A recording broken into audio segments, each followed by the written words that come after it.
ভারতের উত্তরপ্রদেশে ৫৯ বছরের পুরনো একটি মাদ্রাসার অর্ধেকেরও বেশি অংশ বুলডোজার দিয়ে গুড়িয়ে দেওয়ার ঘটনাকে কেন্দ্র করে ফুঁসে উঠেছে দেশটির মুসলিম সমাজ ও বিরোধী দলগুলো। মক্তব মিডিয়ার এক প্রতিবেদনে বলা হয়েছে, উত্তরপ্রদেশের ঐতিহ্যবাহী আরাবিয়া জিয়া উল উলুম মাদ্রাসার ৭টি শ্রেণীকক্ষ, একটি দোকান এবং বড় হলের অর্ধেক অংশ গত মঙ্গলবার গুঁড়িয়ে দেয় স্থানীয় পুলিশ প্রশাসন। প্রশাসনের দাবি, প্রায় ১৪,০০০ বর্গফুট জুড়ে থাকা মাদ্রাসাটির একাংশ সরকারি জমি দখল করে তৈরি করা হয়েছিল এবং গত ১৪ই আগস্ট জেলা ম্যাজিস্ট্রেটের আদালতের দেওয়া আদেশের ভিত্তিতেই এই উচ্ছেদ অভিযান চালানো হয়েছে। এই ভাঙার খবর পেয়ে সমাজবাদী পার্টির বিধায়ক সৈয়দা খাতুনের নেতৃত্বে শত শত নেতাকর্মী ও সাধারণ মানুষ ঘটনাস্থলে এসে তীব্র বিক্ষোভ প্রদর্শন করে স্লোগান দিতে থাকেন।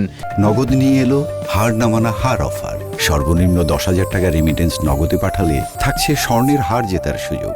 এক পর্যায়ে পুলিশের সাথে বিক্ষোভকারীদের ধস্তাধস্তি হলে পরিস্থিতি চরম উত্তপ্ত হয়ে ওঠে।